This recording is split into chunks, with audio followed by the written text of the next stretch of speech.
LCTV is your nonprofit community media station. Please donate at lctv.org to keep us strong. Thank you.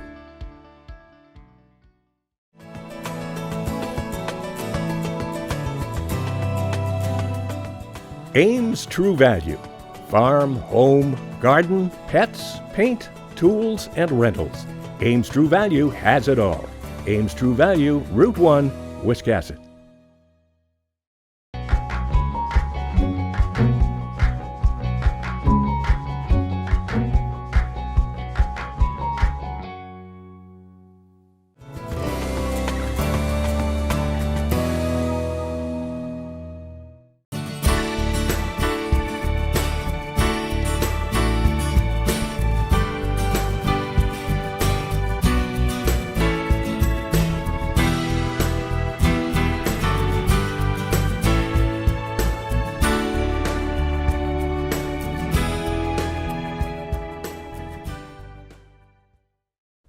Hi everyone, and welcome to the Wiscasset Area Chamber of Commerce Chamber Chat. We're so happy you could join us. This is a wonderful opportunity that LCTV affords us in showcasing our members and partners in the community and showing what they do, their products, and what their future holds. So, today's spotlight is on Nourishing Maine with Marge Kilkelly of Dragonfly Cove Farm and Mary Kate Rennie. Thank you both for joining me today. So happy to. Well, I am too happy to see the wonderful progress you've made since your initial foray into, the world of Hollywood, whatever. Yes, we're so happy to learn about what's going on with your whole show. And so, but first of all, tell me a little bit about how you conceived the idea. Mm-hmm. Well, you have a part in that, actually. Yes. Because Dragonfly Cove Farm did a chamber chat, and we were talking about our cooking classes and a lot of the other things we did. Mm-hmm. And it was a really enjoyable time. Yes. And at the time, we were doing a lot of classes. Mary Kate attended a couple of classes. Mm-hmm. And we started talking about the fact, how can we share these experiences beyond having a class and having people needing to be there. Mm-hmm. And so we started talking about doing it together. We did. And I had taken classes at Dragonfly Cove Farm, but I also was able to teach one. And that's when the energy of the kitchen and just the whole feel of being in front of people who want to learn something in a very casual, fun kitchen atmosphere is really where the energy part of the idea came about. Well, what's really funny is, especially because I'm a big PBS fan, and I've been watching, Marianne Esposito and, for 1,000 years, and that food has always been, one of the top things that people enjoy. Mm-hmm. It's not just a matter of sustaining ourselves, but it's like, this is so excellent. Mm-hmm. This is the best, whatever. And so people just seem to continue to crave it, And what we wanted to do was to make that cooking process accessible for people. Yes. Because we know that there are a lot of people that love good food, but are intimidated by recipes. Yes. They're intimidated by the process. They're afraid that they're going to make a mistake, and we've made mistakes. Yes. And everybody does, and it's fine. And the world doesn't end either. Right. And so to get over that intimidation is just, make the mistake, and then you'll find a go-around. Right. Mm-hmm. I think that's really smart, because we all make mistakes. We've added too much salt, or we've added too much of this, or we didn't put enough. And how do you fix those? Occasionally you can't, and that's okay too. Yes. Because it's all about learning. Yes. And there isn't any other skill that we learn that along the way we don't have some missteps. And cooking is the same thing. Yeah. And so we thought by doing recipes that were really familiar to people, that were comfortable recipes, that had a lot of flexibility to them. We talk about that a lot on the show. And also Maine-based. Yes, You know, yes. of course. you know, whether your grandmother made it or your mother, it just all those memories and great feelings, Right. smells, you know, Yes. are nourishing, and so that tied it all together. Yes. And that's how the title came about. is. Yeah. Is that the idea is that food nourishes our bodies, Yes. the experience of food nourishes our souls, and the economics of food nourishes our economy. Oh, yes. And so nourishing was this really encompassing piece that really captured all those feelings. Yes. Well, I think that you did get what you wanted.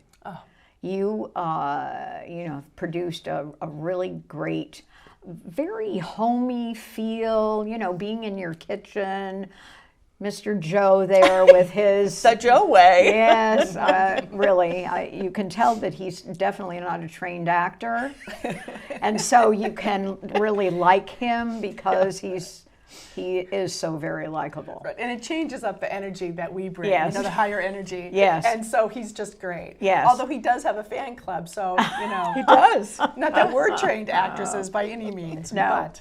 Well, I know, but you know, you kind of drive it. Yeah, I You do. drive it. Yeah. And then he just kind of comes in afterwards. Moseys. And yeah. And gives us the amazing tip that everybody needs, that people go like, I didn't know that. Yes, right. That's a lot of the feedback we get. Yes.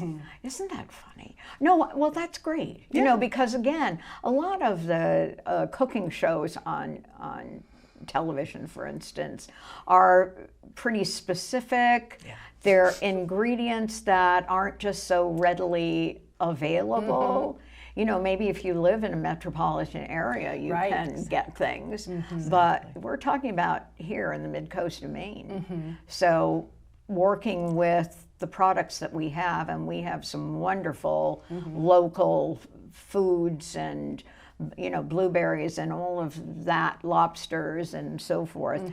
And so to have conceived a show that really showcases that. And the day-to-day. Yes. Right, and that's, you know, we all love those special meals, and we'll talk about Yeah. the Thanksgiving. Well, like you know, of course we all want to know how to do those well. Yes. But it's the day-to-day, getting dinner on the table, Right. you know, affordably, delicious food, all Yes. of that, and that's what we were aiming for, I Yes. think. And to open your cupboard door Yeah. and have the things available that you need in order to make it. Right. On our Apple Crisp show, I had a friend who sent me an email and she said, I love that episode. And I opened up the cupboard and everything I needed was right there. And so it didn't mean going to the store. It didn't Right. mean ordering some Right. unique ingredient. Yes. And I think that's a really special thing Yeah, too. well, you Yes. know, a lot of us have. I won't say my husband because he can look in the cupboard. It can be full to the brim, and he'll say, "We don't have anything to eat." Okay, but we do. Yeah. Okay, there's always something. There is cans of this or that. You know, there are you know, a plethora of ingredients. And that challenge of putting something together Yes. from what you have Right. is really very satisfying. Absolutely, I know. My daughter used to tell me that. You know, Mom, you can make anything, and well, because I always loved soup, Yeah. too. Oh, soup is the best, isn't it? Yeah. isn't it? I mean, you Several can. soup episodes, I think. Yes. So you can make a number of things, you know, with the ingredients that you have, and make a nice hearty dinner or lunch, you know. So I think one of my favorite episodes, and it sort of captures that piece, was the show we did on potatoes and the yes. mashed potato salad. Yes. And in Aroostook County, it's a tradition. It's mashed potato salad, and people in other parts of the state aren't familiar with it. But it's all the things that you have. Yes. But it's just sort of ups it to a different level, and it has a story with it. And stories are so critically important to food. Oh, yes. That it's, again, like you say, my grandmother made it, or this happened, or that happened. Yes. But the mashed potato salad has just been so much fun. Yeah. And, when we did the Battle of the Boards this week, Yes. People really loved it. Yes. And just, it has a different way of coming at you. And we, I just think it's fun when we can take something that everybody knows and make it just slightly different. Yes. So it's a little more exciting. Well, don't you think that that's what a lot of us are searching for every day? We're looking for a little up. I love that question. That's, yes, so finding true. the delight in the everyday and being able to create something delicious. Yes, and just a little different. It's, I'm 78, for God's sakes. I've been cooking for a long time. You make the same thing. Yeah. Gets a little boring after a while, Yeah. right? So isn't it fun to hear about a mashed potato salad? Well, why not? Right? Yeah. Yes. And I think it also, the other piece about food for me is it's the sharing. Yes. And it's when somebody tries something that you've made and they go, oh, that is so good. And it's just, it's soul filling. I don't know how else to say it. Yes. And that's part of what the energy is, I think, on the show, is that, we're sharing with each other, but we're also sharing, so much more broadly, and hearing from people that, that they've tried something or they really liked it, is just very satisfying. Or if they didn't, because Marge and I have quite different taste in food. Yes. And so we both love onions. I was going to say. Do you? I wouldn't have. You had no idea? No. I know. But it's interesting because when you come together and make something that we both want to try, that all goes away, but we certainly have different opinions on different Lobster kinds. rolls. Right. Right. So I'm a mayonnaise lobster roll, and you're a butter lobster I'm roll. a butter cheese. Yeah. And so it's, And it's so a that's been forgivable fun. offense. Yes, right, because it's both. That's right. It is. It's both, and we do all have different tastes, but to look at it that way is rather nice, because again, people will say, "Oh no, you can't eat it like that," or well, no, you can. You can eat it any old way you'd like. Yeah, and I think that that sort of flexibility, nimbleness, and forgiveness that we talk about a lot, in terms of measuring. Yes. We know how to measure. Yes. We're not really, we've got all the tools we need to measure. Yes. We don't, most of the time it's like, and then Right. you taste it and see how it is. Well, Right. we do use the word forgiving a Yeah. lot. Like we were replaying some of the shows, looking for a certain segment of one, Yeah. and we used the word forgiving in the last 5 episodes. But You're doing a lot of that. Just huh? wanting folks to know that it's not so particular Right. to spook you. Right, but I think that people who cook, like, I just always cooked like, you throw this in and throw that in and a little bit of this and a pinch of that. And, when you've cooked like that all your life, you're always being forgiving, because that's just the way it is, and to sit there and take the spoon and the cup and just make sure it's right up to that. It's not necessary. And going back to your point about rural Maine, if Yes. you pick up a recipe and the recipe has something in it, one thing that you don't have, don't just decide you can't make that recipe. Right.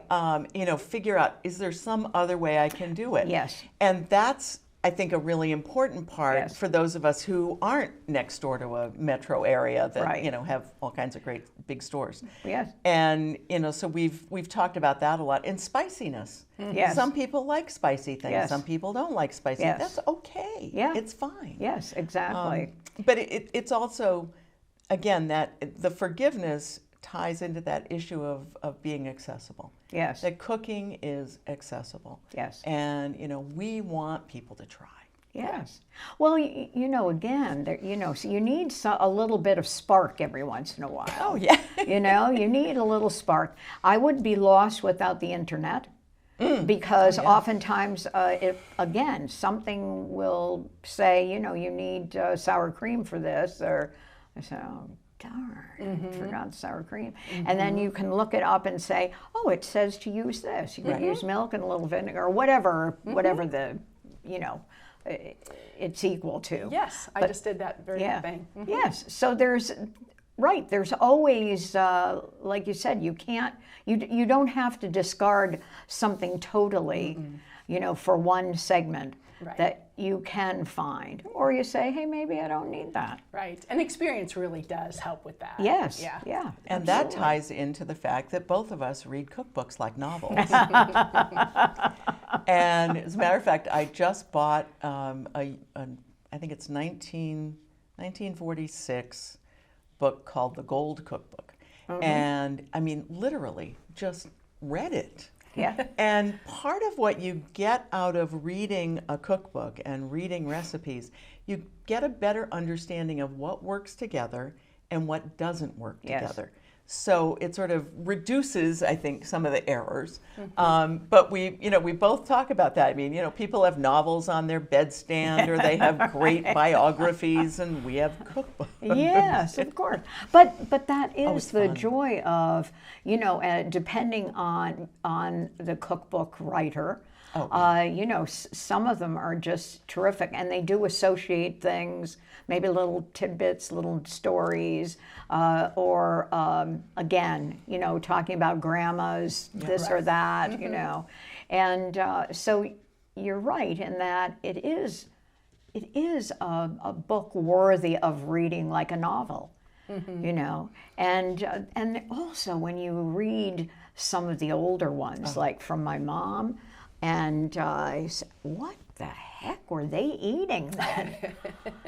Some really unusual things, that people today would just, well, I won't say that because some things are coming back. Well, it is cyclical sometimes. Yes. Yeah. So now you are going into your second year, reviewing this past year and the series of episodes that you did. How would you review yourself? I think we have pretty well accomplished a lot of the things we set out to do. Great. That we're enjoying it, and that's important. We're sharing that love of cooking. Another piece that we talked about was both of us really have always appreciated kitchen chat.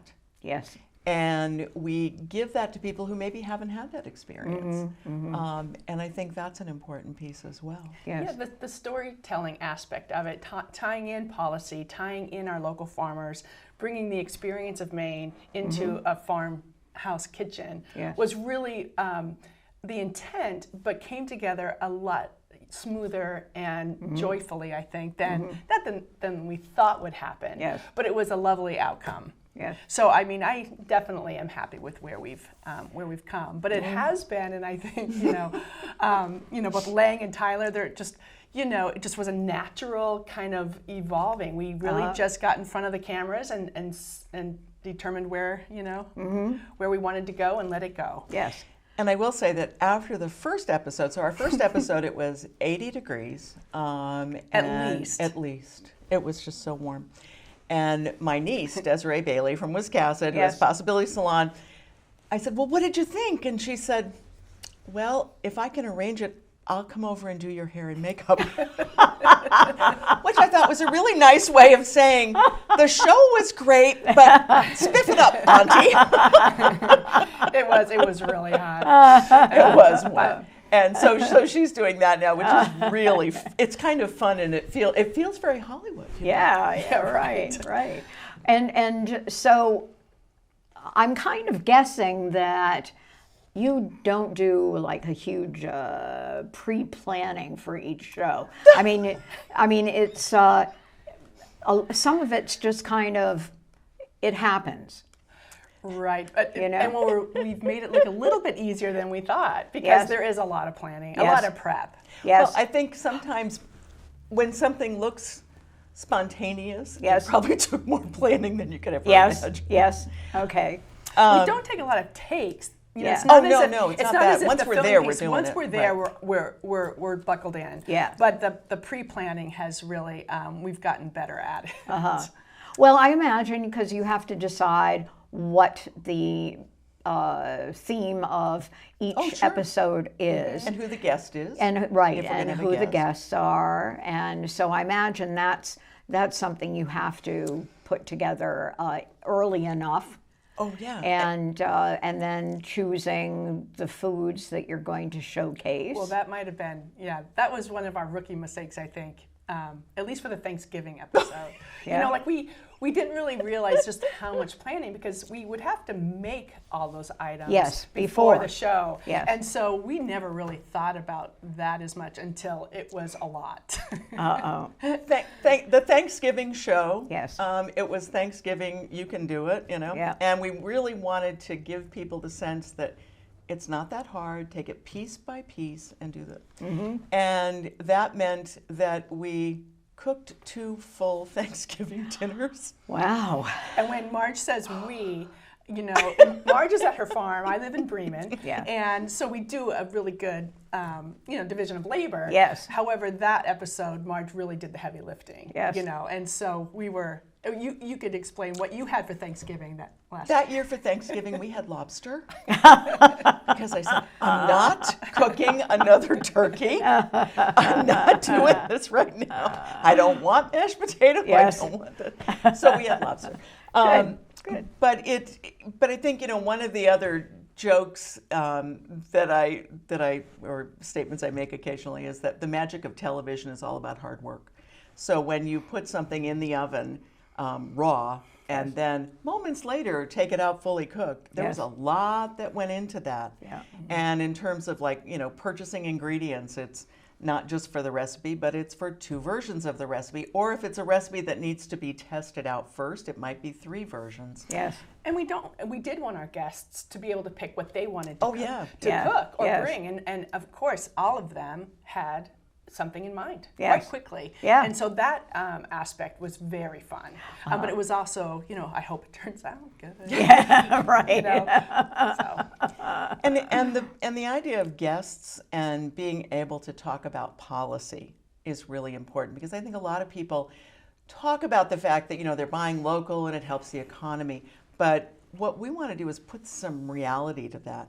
So, for example, on the potato episode, it was, well, how many potatoes did Maine grow last year? 1.8 billion pounds was the harvest in 2023. Yep. That's a phenomenal number. Yes. Every county but one has an active commercial potato farm. Lobsters, and, you know, all of the, you know, just talking about lobster not being sustainable. And we really wanted to counter that. I mean, my great-grandfather was lobstering when some of the first rules went into effect. Yes. And it is sustainable, and people should Absolutely. celebrate Maine lobster. Yes. And, you know, having Commissioner Beal on to talk about agriculture and the importance of agriculture and economy, or Jenny Tilton Flood, who has the largest, her family owns the largest dairy farm in the state, to talk about the impact of dairy farming and why that's important. Yes. So that's, I think, an added part of the show that is unique for us. Yes. And again, that goes to nourishing our economy. Yes. Absolutely, and I think that that's an aspect that is not covered in other, you know, in other venues. So, you know, I think that's really great to remind people of, this is, and you need to be proud of this. Yeah, and people You know. are consumers, or you know, folks coming up into their kitchens and learning how to do it. You know, they're really caring about where things are coming from. Yes. You know, how well they're made, how healthy the food is. Right. And so it's really back to the storytelling piece of Maine Yes. in 2024, 2025. That you know, this kind of story, this kind of event in the kitchen is what's next, as far as you know, explaining how lovely Maine is, and all the supplies and things we have here. And we've also tried to put resources up. So, for example, on the apple recipe, it was, you know, go to the Maine Pomological Society, find out who's got apple orchards, where you can go pick. Or, you know, for the episode with the commissioner, having the department's website up so Yes. that, you know, people could go find farms that had farm stands. Right. So really trying to get people to appreciate what they're doing in their kitchen, Yeah. but then be able to see Go what's a little going bit beyond on. that. Yeah. Right. I think that's very important, that we don't put enough emphasis on our own resources. Yeah. I mean, we're so used to going to the grocery stores, and the grocery stores have become better at, again, being partners with producers in the community. So to me, that's really important. It's huge. You know, and so that you know, and if you have a real strong feeling, you know that, well, if I go to Hanford's or Shaw's or whatever, they're partners with so-and-so, and I can get, you know, real Maine blueberries or Maine apples or whatever, you know, for my local lobsterman. And that's cheese and processed Yes. things and breads. And, Yes. Yeah, it's very important. Yes, And yeah. Well, I kind of wanted to know, going into your second season now, what are we going to expect from that? some surprises. Oh, good. Yeah. We love surprises. One of the things that that we've been talking about doing are some contests, so that people can send us, go to our website and send us information about what would you like to see us prepare? What questions do you have about Maine food? And if we use some of those on a future episode or a short, then we will send them probably a Joe Way T-shirt. All right. And That's good. And we're doing events like this, which Yes. is really appreciated, and Yes. the opportunity is fabulous. Oh, and also, you know, the Battle of the Boards was Yes. another little, you know, realm that we hadn't really gotten Yes. into yet. Yeah. And we have one coming up in November with Vanessa. We do. So, so some of the fun of being a year-old and you know, getting a little bit loose and out into the marketing world is that we are doing events and different Yes. kind of promotional things, which is really, we'll be doing social media contests Yes. and much Great. other kind of things. So it's really a fun way to evolve. Wonderful. I want to ask, well, that's important to all of us and our audiences, how do we access your show? Sure. We're on YouTube. Our YouTube channel is Nourishing Maine, surprisingly enough. Nourishing Maine. We also have a Facebook presence, and we have a website. Yes. Thank you, Mary Kate, for the website. We are on the Bath and Brunswick public access stations, as well as the Norway Paris public access stations. Okay. So they see the episodes as they come up, but they also you know, have them all available, and YouTube. And an Instagram account as well. Oh, okay. I well, forget you that got to one. cover everything. Well, you do. You know, it really is important to do is. that. It is, So, and you know, and it's really, and the feedback that we get from all those different places is really fun. yes. I mean, and so much of it is around, you know, I tried that and it was easy, or it was delicious, or I mean, my favorite one was a woman that wrote and said, you know, I'm from Maine. I can't get back to Maine for Christmas, but I saw your Needham episode and I'm having friends over to make Needhams and it's going to feel like home. Yeah. And it just touched me that we were able to take Maine to that person who Yes. desperately wanted to be here. That's wonderful. Well, I wish we had a little bit more time because probably we could talk forever. That's what Joe says. It's true. But thanks so much again for sharing. And we'll look forward to your next episode. Yeah. And I want to thank LCTV, Larry Seidlinger, Haven Simmons, and the rest of the LCTV staff for making this production possible. We certainly appreciate this marketing opportunity and extend the offer to others in our community. This will air again on Sunday, September 8th at 7 a.m. in the morning, so grab your coffee and listen to our enthralling conversation. And it's also available on demand at lctv.org as well as at the wiscassetchamber.com website. Damascotta Chamber Chats are aired every other week, so be sure to check it out. And until the next time, be safe, be kind, and be successful in whatever you do. Thanks so much.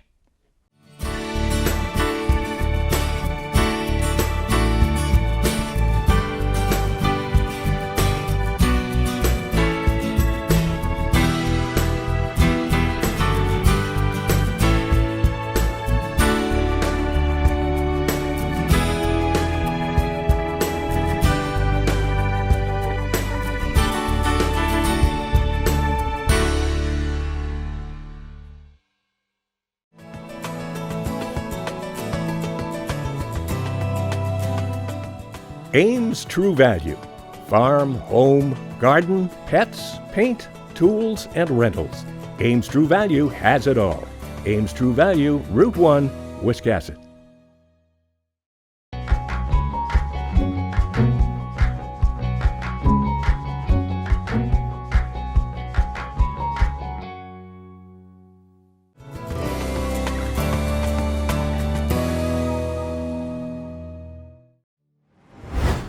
LCTV is your nonprofit community media station.